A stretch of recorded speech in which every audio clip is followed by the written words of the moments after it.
I'm not going to fall flat on my face. I'm not going to re-aggravate an injury. The benefits of underwater therapy for people recovering from spinal injuries. It's okay not to be okay sometimes. How to celebrate the holidays while also grieving for loved ones lost. And why scientists think rats on LSD and other party drugs can unlock the secrets of the brain.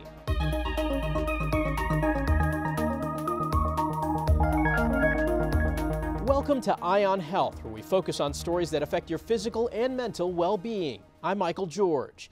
We begin with another benefit from artificial intelligence. Researchers at Northwestern School of Medicine developed an AI tool that's being used to help diagnose breast cancer and spare patients unnecessary treatments. CBS News Chief Medical Correspondent Dr. John LaPook shows us how AI is already a game changer when it comes to analyzing mammograms.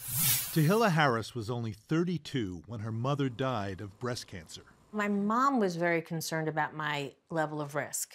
Harris gets screened regularly at Mount Sinai in New York, where AI is used to assist reading mammograms and breast sonograms. The doctor said that they have this new technology with AI, and would I be interested? I'm like, sure, sign me up. I can have an extra set of eyes. Preliminary results from a study found physicians assisted by AI in mammography screening detected 20% more cancers. Why is that important? You might need less chemotherapy when you might not need a mastectomy.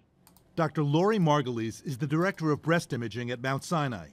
She demonstrated how AI analyzes mammograms and sorts them into 3 levels of risk: low, intermediate, and elevated. AI is also used to read breast sonograms. So we take our owl, we put it on the finding, and we're going to analyze it. And it happened in about 3 seconds. A radiologist also reads the scans. I think AI is here to help us in the same way that 30 years ago a magnifying glass helped us. People look at AI and said, it's as good as me. Why won't their jobs be eliminated? Doctors' jobs won't be eliminated for many reasons. AI is not there to be empathetic. It just gives an opinion. It may not know somebody's family history, and it certainly can't provide that hug. You know, you want someone to come in and explain it to you, and if needed, hold your hand. A combination of care, AI with a human touch. Dr. John LaPook, CBS News, New York. U.S. life expectancy rose last year, but it still isn't back to where it was before the COVID pandemic. From 2019 to 2021, COVID was the 3rd leading cause of death, and the average life expectancy dropped 2.4 years. The CDC says the average life expectancy is improving. Now it's 77.5 years, a 1.1 year increase from 2021. And we're still a year or so away from the pre-pandemic levels. Mark Hayward is the director of the Population Health Initiative at the University of Texas at Austin. He says certain populations are being affected more than others. We've also had a stagnant life expectancy. Prior to COVID, we were seeing declining life expectancy among a lot of different groups. Less educated people, anyone below college degrees, were experiencing declines in life expectancy since 2010. That's a big deal. Life expectancy is considered a key measure of the health of the U.S. population. Going overseas now to China, a new surge of respiratory illnesses in children is swamping hospitals. Unlike when the COVID-19 pandemic began, scientists say they haven't seen any new or unusual diseases this time, and the spike in illnesses is not as large. Elizabeth Palmer has more on this wave of sickness. Hospital waiting rooms, especially in Beijing and China's north, are full of kids sick with respiratory infections, including pneumonia. The surge in illness made headlines in China and set off alarm bells abroad. The World Health Organization asked China to explain what was going on. The good news is it appears the cause is run-of-the-mill winter bugs. Dr. Zhou Fengjiang is chair of UCLA's epidemiology department. I think that the pandemic 2.0 is not there yet.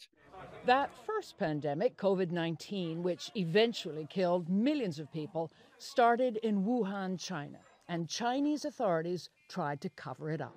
This time, though, the WHO says China promptly handed over persuasive data, showing the children were sick with known pathogens, that is, the kinds of common bacteria and viruses that occur everywhere. In the United States, we also have the flu, we also have RSV, we also have a COVID-19. The vaccination is the key. Chinese children may be especially vulnerable now because during the pandemic, widespread masking and lockdowns shielded them from so many bugs. Chinese doctors are now working overtime to care for this flood of small patients. But health experts say nothing at this stage suggests the rest of the world needs to worry. Elizabeth Palmer, CBS News. As to why this surge of illnesses is happening in China, epidemiologist Carrie Altoff says it's because the country only lifted its COVID lockdowns at the start of this year, and young children are just now being exposed to common respiratory viruses for the first time. When people were in lockdown, when people had more restrictions, there was a lot less virus circulating. So particularly among these young children who may have not have been exposed to these viruses in the past, they seem to be becoming ill with a number of respiratory viruses that they haven't been exposed to. And this type of pneumonia that they're talking about is oftentimes a little bit opportunistic. After a viral infection, this type of pneumonia tends to happen. Here in the U.S., the winter respiratory season is ramping up. The COVID variant BA.286 now makes up nearly 9% of new cases and was upgraded by the World Health Organization to a variant of interest. Right now, most cases have been identified in New York and New Jersey.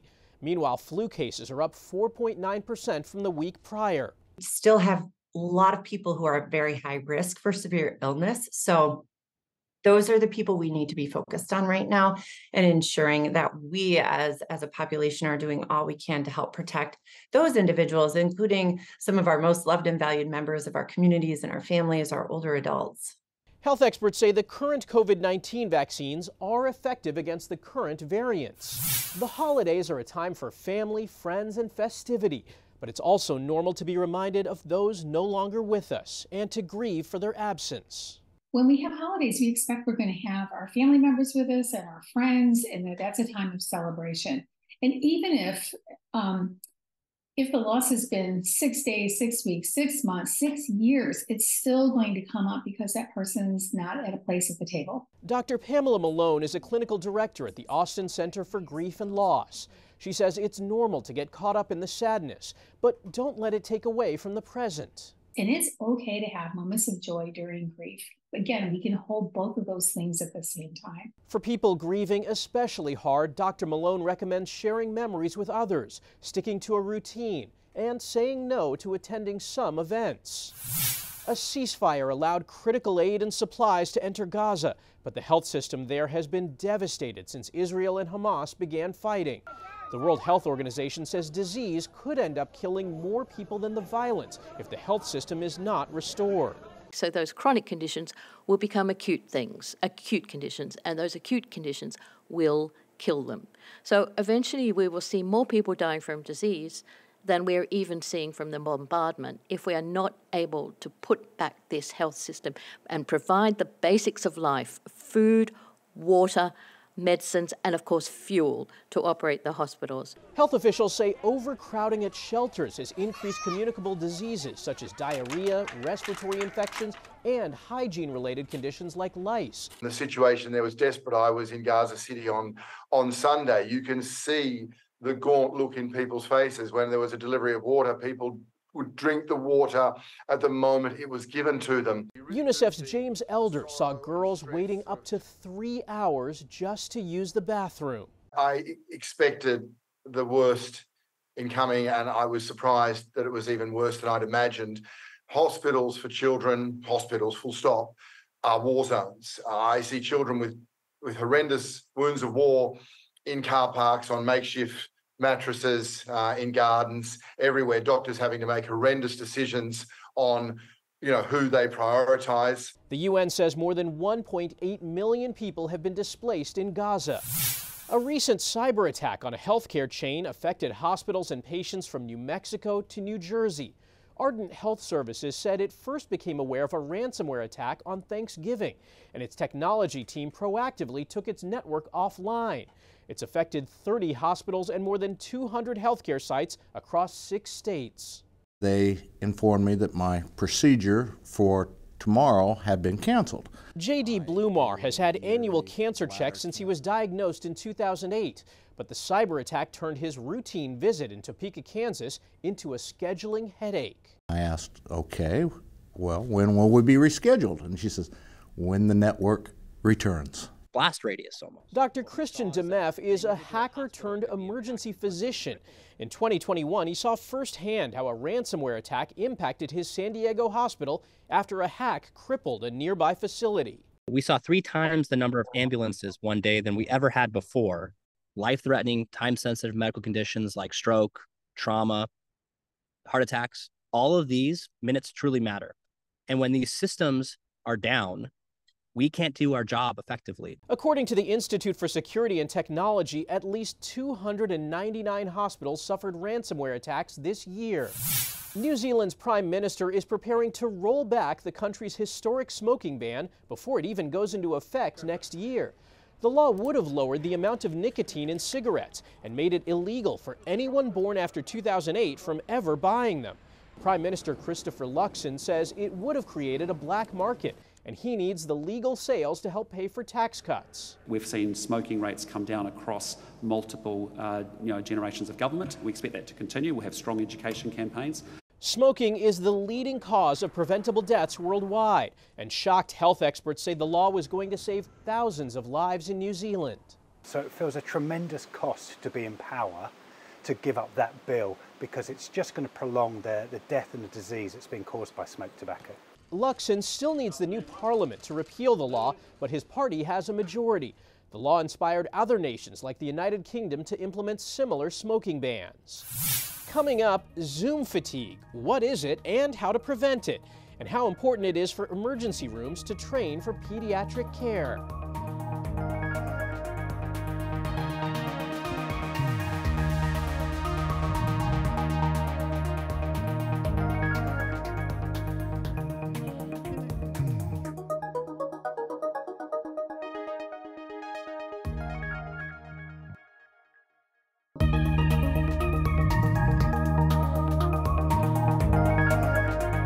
Welcome back. The difference between life and death in a critically sick child can often come down to proper training, equipment, and supplies.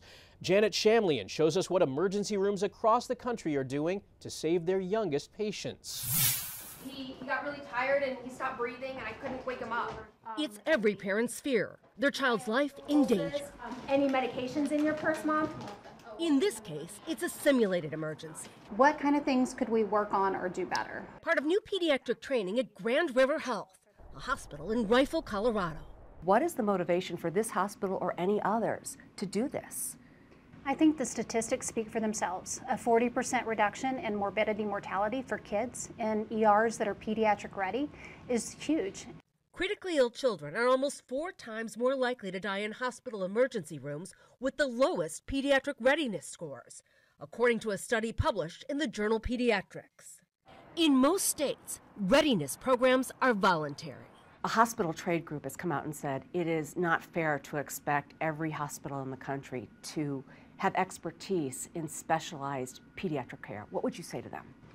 I would say that it's certainly something every hospital should be doing. Emergency equipment and medicine is different for children. So this is our pediatric code card. At Grand River Health, they've color-coded trachea tubes and other supplies based on a child's weight, something Kaylani Rust is grateful for. We knew it was urgent. What was your fear level at that point? High. Yeah. Yeah, very high. When Tucker Rust, a 4-year-old with diabetes, became critically ill, the emergency room was ready. I think it's incredible. I think the biggest thing for us that we love about it is we don't have to travel to Children's Hospital for Tucker to get seen. So what should parents do if there's no pediatric trauma unit nearby? Experts say most pediatric emergencies can be handled appropriately in any ER. So parents should take their child to the closest hospital to be stabilized, then advocate for a transfer if necessary. Do you have any doubt that the changes you've made here have saved the lives of children? Absolutely not. Giving young patients like Tucker A fighting chance. Janet Shamlian, CBS News. Scientists in Sweden are hoping some party drugs help unlock the mysteries of the brain. They gave LSD and ketamine to rats and tracked neurons in different parts of the brain as the rodents performed basic tasks, hoping to unlock the keys to consciousness. We only know that it is generated in our brains, and we don't know if it can even be generated, if it will occur spontaneously in other intelligent systems, or if you actively have to kind of design it. Researchers were also looking at how the drugs work as therapeutic measures to fight diseases like depression. This topic has gained lots of attention, and the therapeutic potentials are huge. However, little is known about the mechanisms. Last year, a separate study published in the journal Nature showed drugs based on LSD were able to lessen depression in mice without also causing hallucinations. If you've ever felt mentally and physically drained after a video conference call, you're not alone. A recent study from Stanford University explored the effects of Zoom fatigue. It's caused by excessive close-up eye contact, seeing yourself during the call, reduction in mobility, and higher cognitive load, having to process a lot of information.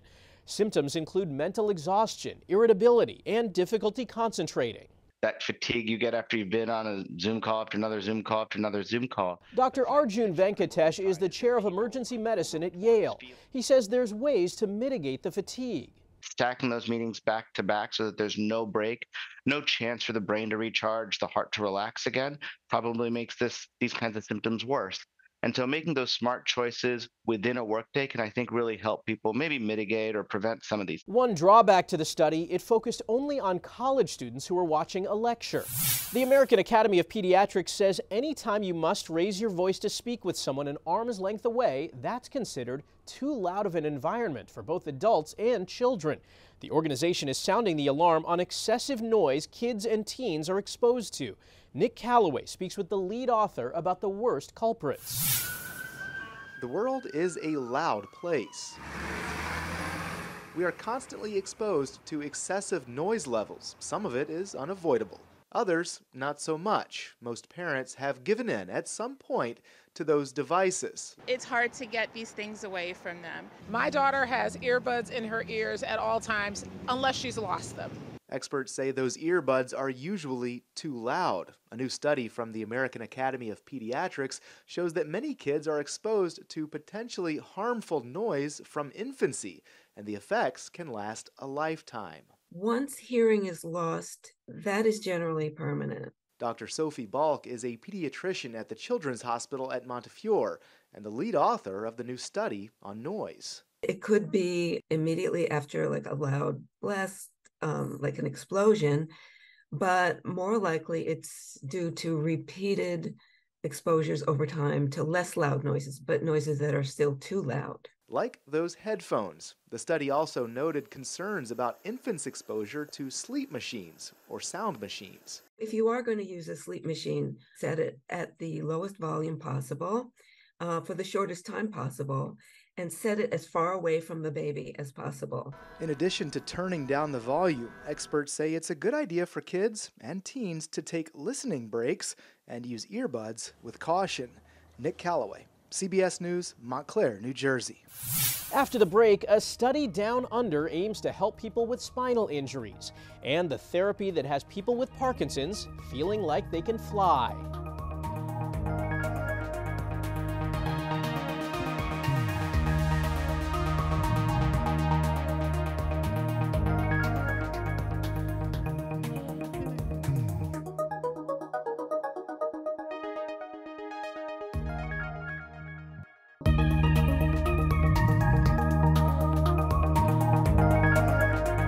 Welcome back. A new study is underway and underwater. Researchers at the University of South Australia are looking into the benefits of doing physical therapy in the water for people with brain and spinal conditions. By getting them underwater, we think we can challenge that interaction between the brain and the body completely differently. Patients don scuba gear and work out with a trainer below the surface. I like getting in there with the weights and doing some good, decent, honest exercise.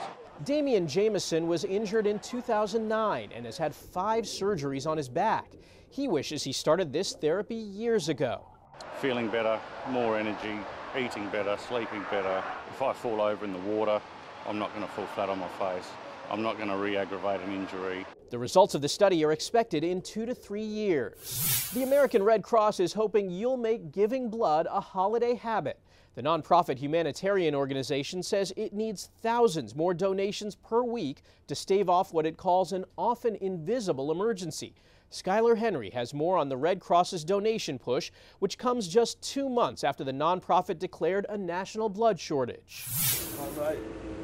In this season of giving, the American Red Cross is asking more Americans to roll up their sleeves and take the plunge. Donating blood is an easy way to give back. But American Red Cross spokesperson Ashley Henyon says collecting blood during the holidays is a challenge. Schools are closed, families are on vacation, people are attending functions, festive parties, and not really thinking about going out to their local blood drive. But there are still patients in the hospital that need blood to survive. The Red Cross declared a national blood shortage back in September, citing a busy travel season and back-to-back climate disasters. While donations have increased since then, the organization says it still needs to collect 10,000 more units per week to meet patients' needs. We never want someone to be in a situation where they don't have the blood they need to survive. Mark Lipman says the 9/11 attacks inspired him to become a regular donor. He estimates that he's given more than 700 units of blood so far. Helping people is a timeless thing. It's not just one time. I look forward to it, to tell you the truth. For those who may be ineligible to donate blood due to medical conditions, travel, or other restrictions, the Red Cross says you can still give back by volunteering your time. Skylar Henry, CBS News, Washington. It's estimated nearly 1 million people in the United States are living with Parkinson's disease. It's the second most common neurodegenerative disorder in the United States after Alzheimer's. Parkinson's causes movement and balance problems, and more patients are turning to a unique therapy for their physical and emotional well-being. Naomi Ruckham introduces us to a dance party for Parkinson's. These dancers are moving to the music. This is Dance Party for Parkinson's. Suzanne Posner was diagnosed more than 10 years ago. Exhaustion, freezing, not being able to move, and a little bit of extra movement. Those are some of her daily struggles. She's been coming to this class for years. When I can walk well, I feel like I'm dancing, and when I can dance, I feel like I'm flying. We are here to inspire, to motivate, and to tell people that it's not the end to have this disease. Beth Hochstein started the group. She was diagnosed at 37 with young onset Parkinson's. She's now 51. Dance really has truly helped my progression of symptoms. You have to keep moving, and you have to keep, having a positive attitude. Dance is repetitious, so it makes it easier to do. Instructor Nathan Blake says the class addresses balance, strength, and stamina. Making sure that they have a good warm-up, something with their hands, not necessarily so much choreography. The music brings back a lot of memories from when I was a kid. 82-year-old Michael Freese just started coming to the dance party. I never really danced, but here I'm like motivated. Some days I have good days and bad days, and you just got to keep plugging along. And he's grateful to spend time with others who are moving forward with the disease. Naomi Ruckham, CBS News, New York. That's all for this week's Eye on Health. I'm Michael George. Thanks for joining us.